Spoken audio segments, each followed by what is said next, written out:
A paz do Senhor, amada igreja! Vamos dar início à nossa Escola Bíblica Dominical do ano de 2021? Até aqui o Senhor tem nos ajudado, amém? Esse semestre nós vamos estudar a revista Tão Grande Salvação, estudos sobre o homem e a redenção. O nosso capítulo 1, ele traz como título a criação do homem. Vamos começar? Vamos falar um pouco da doutrina do homem. A doutrina do homem é chamada de antropologia, do grego anthropos, que significa homem, e logia, que significa estudo. Portanto, estudo do homem. Com certeza, todos nós já nos perguntamos: como surgiu o homem? Vamos tratar de duas teorias que explicam o surgimento do homem. A primeira teoria se chama teoria do evolucionismo e a outra teoria é a teoria do criacionismo. Pela teoria do evolucionismo, tudo começou de uma célula muito simples, que foi evoluindo com o decorrer do tempo e formando as espécies. Os mentores dessa teoria foram Charles Darwin e Alfred Russel Wallace. Segundo eles, nós humanos e os macacos tivemos um mesmo ancestral. Essa teoria ainda é aceita no mundo científico. Agora vamos tratar da teoria do criacionismo. O primeiro livro da Bíblia se chama Gênesis e os seus 2 primeiros capítulos contam a história da criação. Na primeira parte do versículo 26 do capítulo 1 está escrito: E disse Deus: façamos o homem à nossa imagem, conforme a nossa semelhança. No versículo 7 do capítulo 2 está escrito: E formou o Senhor Deus o homem do pó da terra, e soprou em suas narinas o fôlego da vida, e o homem foi feito alma vivente. Então, o nosso Criador, num ato de amor, pegou o pó da terra, o barro, foi moldando e esculpiu Adão, assim como o oleiro esculpe o vaso. A palavra nos diz que foi a Trindade quem criou Adão e criou a sua imagem e semelhança.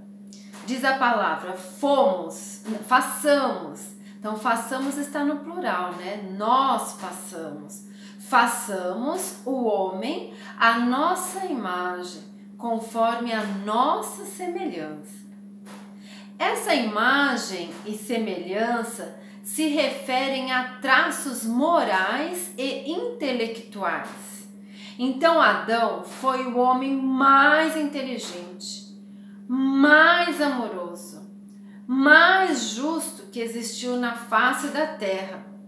Ele era sem pecado e misericordioso, porque ele tinha a imagem e semelhança de Deus. Quando ele desobedeceu a Deus, quando ele pecou, ele regrediu. Essa imagem divina nele ficou manchada. E a mulher? Como Deus formou? Vamos ler Gênesis capítulo 2, versículo 18. E disse o Senhor Deus: não é bom que o homem esteja só. Far-lhe-ei uma ajudadora idônea para ele. E os versículos de 21 a 23. Então o Senhor Deus fez cair um sono pesado sobre Adão, e este adormeceu. E tomou uma das suas costelas, e cerrou a carne em seu lugar. E da costela que o Senhor Deus tomou do homem, formou uma mulher e trouxe a Adão.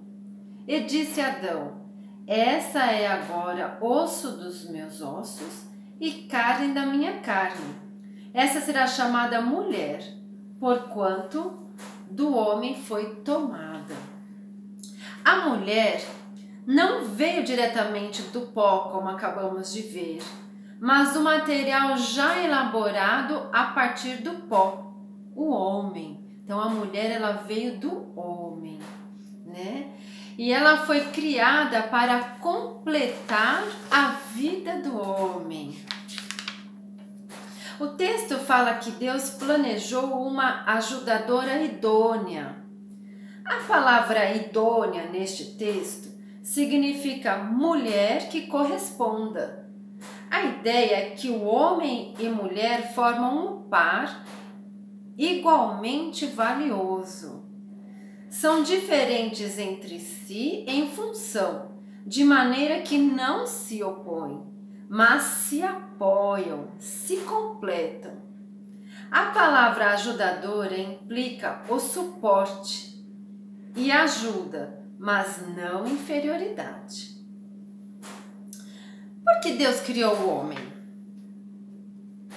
Hein, amados? Por que Deus criou o homem? O homem foi criado para glorificar a Deus e desfrutar dele para sempre.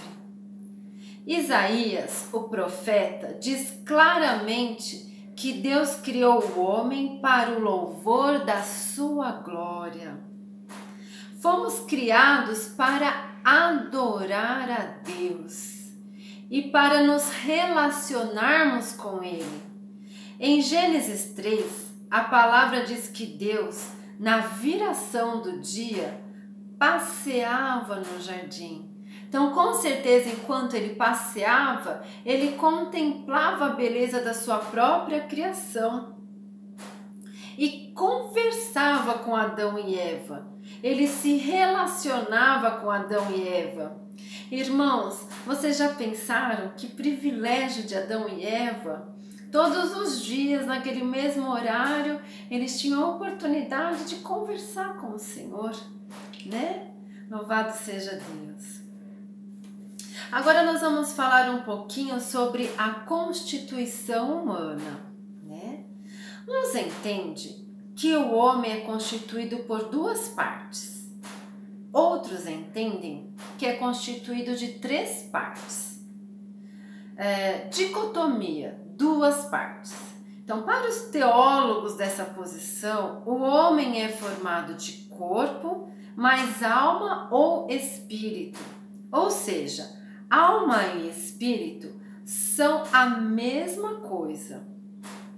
Eles se baseiam em algumas passagens da Bíblia para defender essa teoria, né? Então, por exemplo, Mateus capítulo 10, versículo 28. Não temais os que podem matar o corpo e não podem matar a alma. Temeis antes aquele que pode fazer perecer no inferno tanto a alma quanto o corpo. Então, nessa passagem só se cita corpo e alma. Então, eles falam, tá vendo? O homem é feito de duas partes, corpo e alma ou espírito. Alma e espírito com o mesmo significado.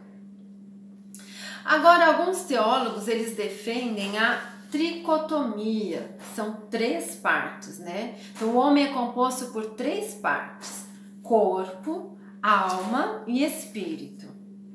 O corpo é a parte física do homem, feito do barro. Quando do arrebatamento da igreja, amados, nossos corpos serão transformados. Os salvos em Cristo receberão um corpo glorioso, amém?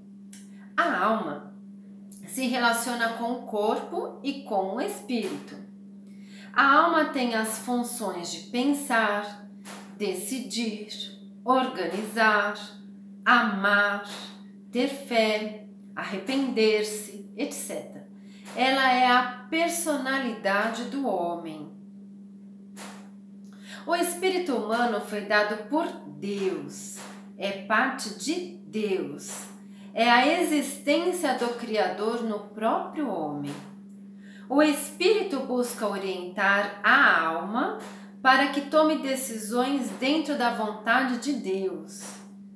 O espírito voltará para Deus quando o homem morrer, porque ele não se contamina com os pecados no corpo que são promovidos pela alma.